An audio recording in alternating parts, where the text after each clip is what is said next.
Have a nice day, children. Today our lesson is Biosphere. This is from Geography Unit 5.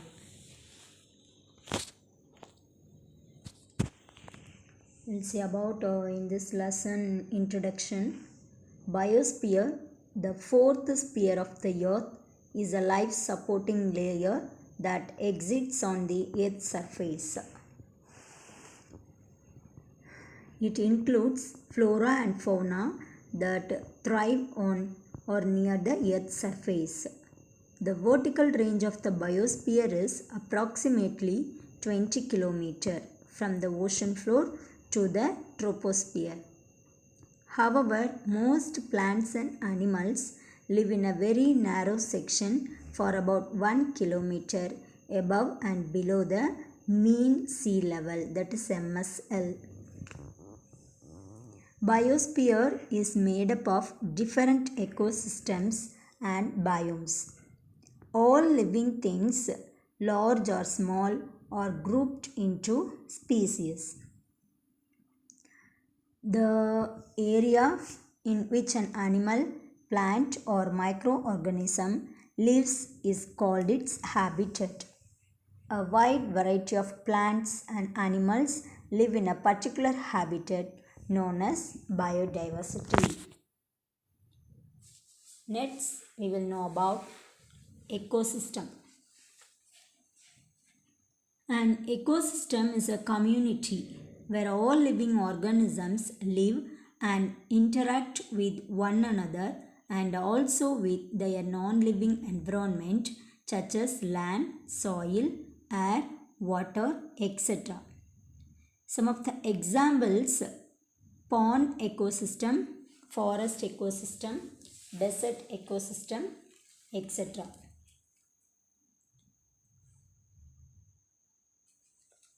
Then next we will see about components of ecosystem.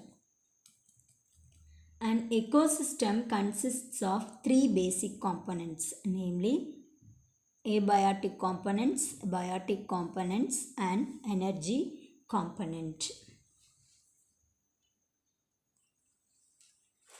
We'll see about one by one. Abiotic components.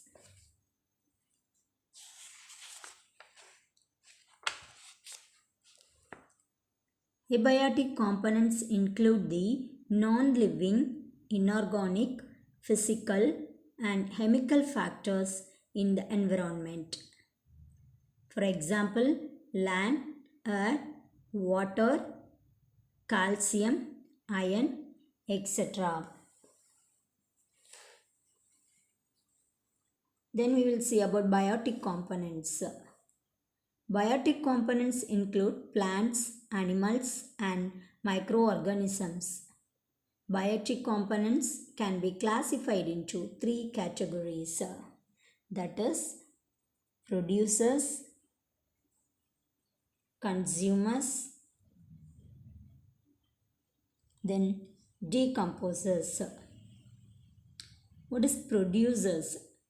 These are self-nourishing components of the ecosystem, hence they are called autotrophs. They are found both on land and water. Example: plants, algae, bacteria, etc.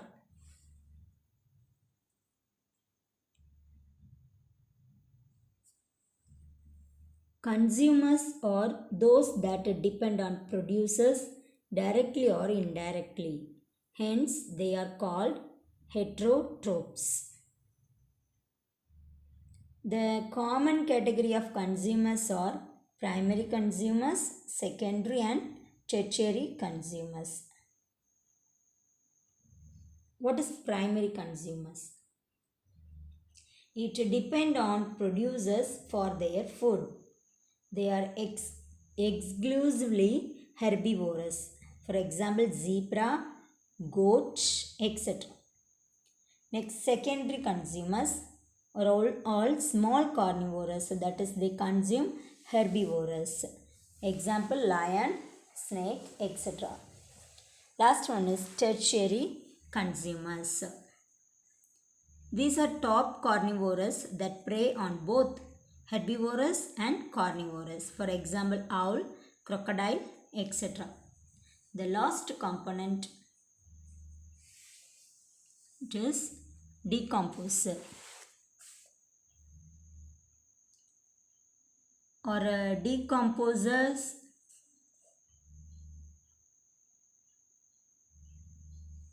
or some organisms that are incapable of preparing its own food. They live on dead and decaying plants and animals.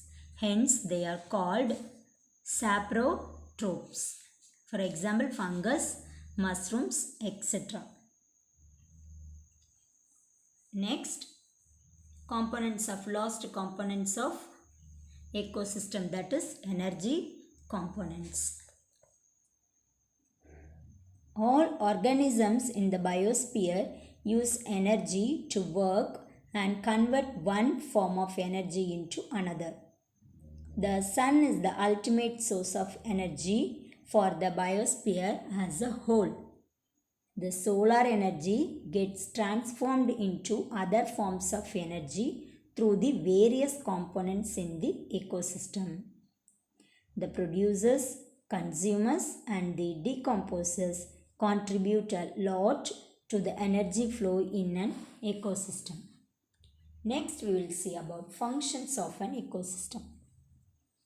The living organisms form an interacting set of flora and fauna which are organized into trophic levels, food chains, and food webs.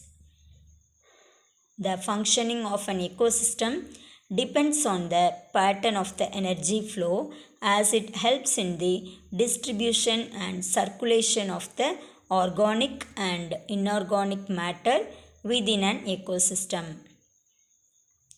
Energy flow generally takes place in a hierarchical order in an ecosystem through various levels. These levels are called trophic levels. The chain of transformation of energy from one group of organisms to another through various trophic levels is called a food chain.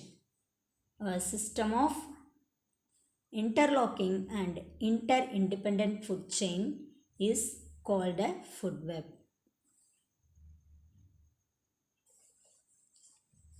Next one is biodiversity. Biodiversity, a wide variety of living organisms such as plants, animals, and other microorganisms which live in a habitat. In biodiversity, each species, no matter how big or small, has an important role to play in the ecosystem. It maintains the ecological balance and facilitates social benefits such as tourism, education, research, etc. over an area. Loss of biodiversity.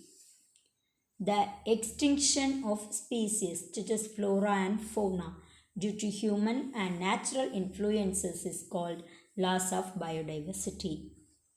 A healthy ecosystem provides clean water, pure water, enriched soil, food, raw materials, medicines, etc. Hence, stable biosphere has to be conserved. Biomes.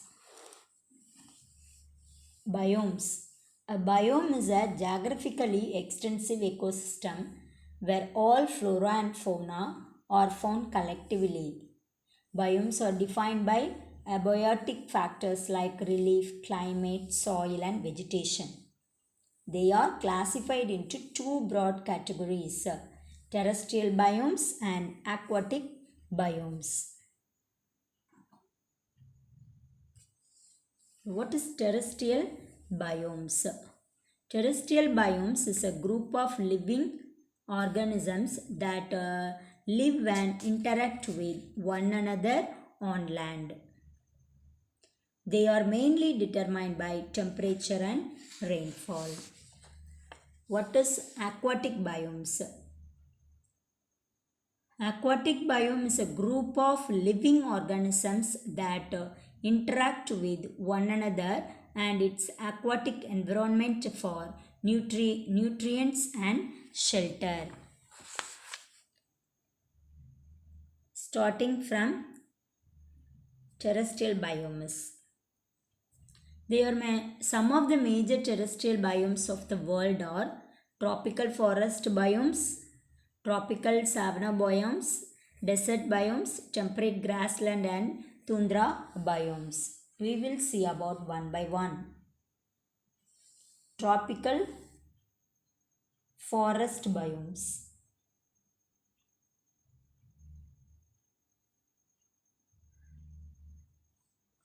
Okay. The tropical forest biome is comprised of several subbiomes including evergreen rainforest, seasonal deciduous forest, etc. Tropical forests have the highest biodiversity and primary productivity of any of the terrestrial biomes. The Amazon basin, Congo basin, and Indonesian islands are the major regions of this biome. These regions have very dense forests and so have great economic importance. Due to the humid nature of this biome, the people get afflicted to tropical diseases like malaria, yellow fever, etc. The chief trees found here are rubber, bamboo, ebony, etc. Bats, peasants, jaguars, elephants, monkeys, etc. are the important birds and animals found here. Tropical savanna biomes, that is grasslands. Tropical grasslands are generally found between tropical forests and deserts.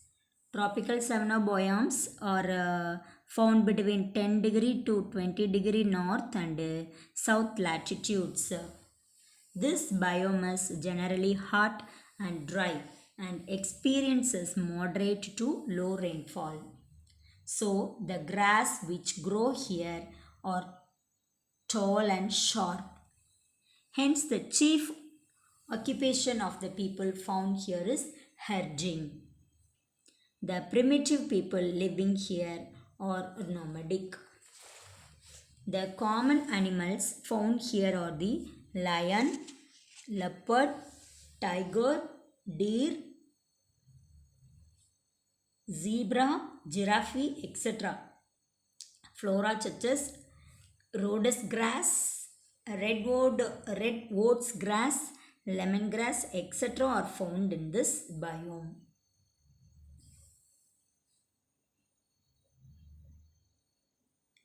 Desert biomes.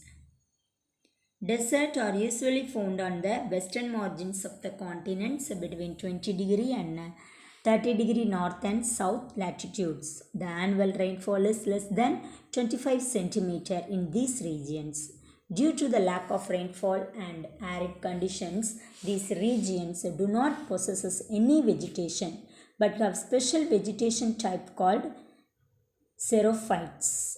As the soil is sandy and saline, deserts remain agriculturally unproductive. Tribal people who live here practice food gathering and hunting. Transportation becomes very difficult here and is carried on by camels.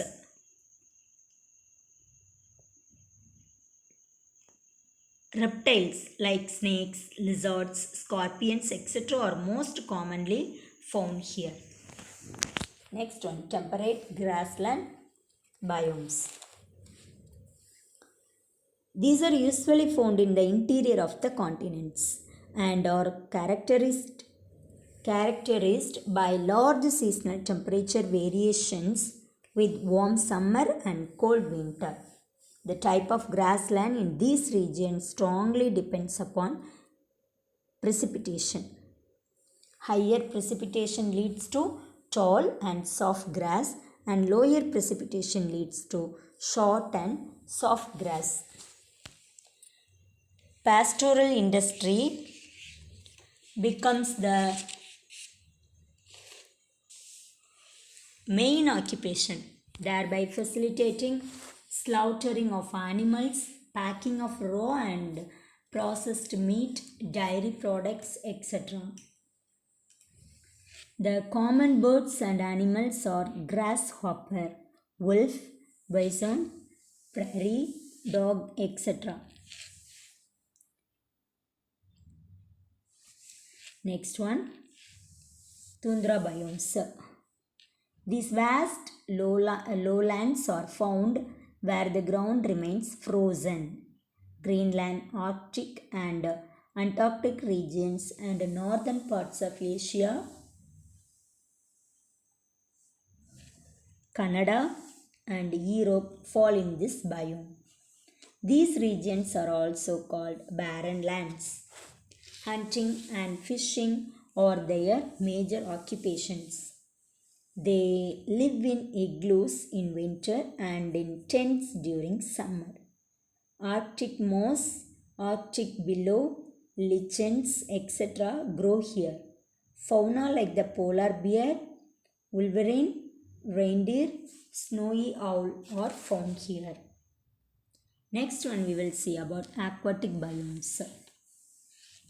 Like terrestrial biomes, aquatic biomes are influenced by a series of abiotic factors. It is broadly classified as freshwater biomes and marine biomes. What is freshwater biomes? It comprises lakes, ponds, rivers, streams, wetlands, etc. It is influenced by various abiotic components such as the volume of water, water flow, composition of oxygen, temperature, etc. Humans rely on freshwater biomes for drinking water, crop irrigation, sanitation and industry. Water lily, lotus, duckweeds, etc. are the common plants found here. Trout, salmon, turtles, crocodiles, etc. are the animals found here. What is marine biomes? They are the largest aquatic biomes on earth. They are continuous bodies of salt water and provide a wide range of habitats for marine plants and animals. Coral reefs are a second kind of marine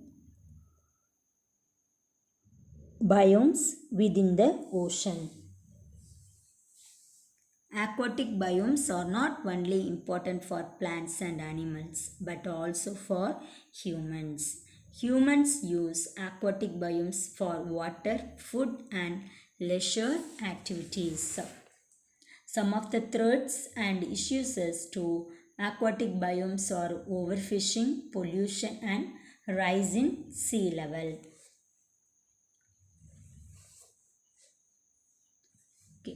Conservation. People play an important role in maintaining the flow of energy in the biosphere.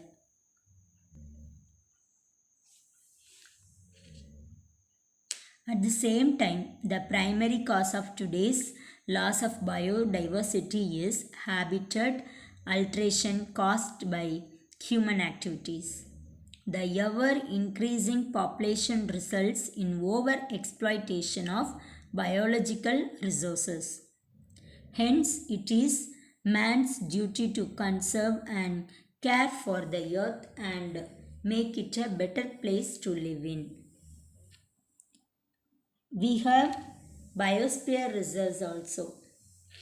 A biosphere reserve is a special ecosystem or specialized environment with flora and fauna that require protection and nurturing. There are 18 biosphere reserves in India.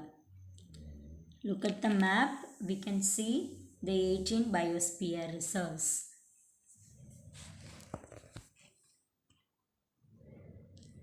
So, I would like to conclude the lesson by saying all for one and one for all.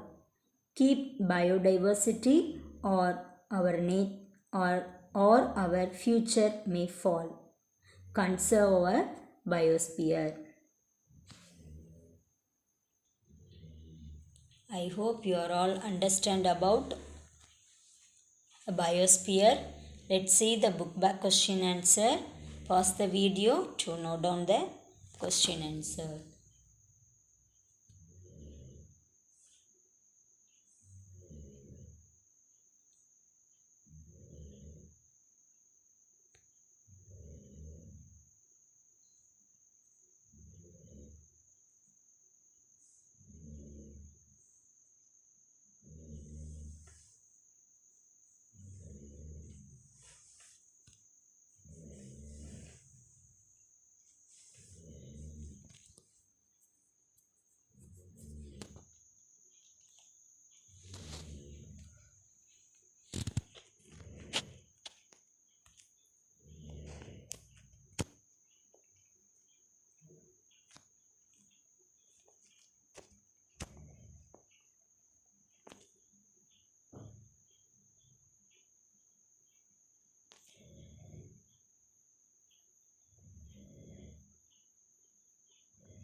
Okay, children, go through the lesson.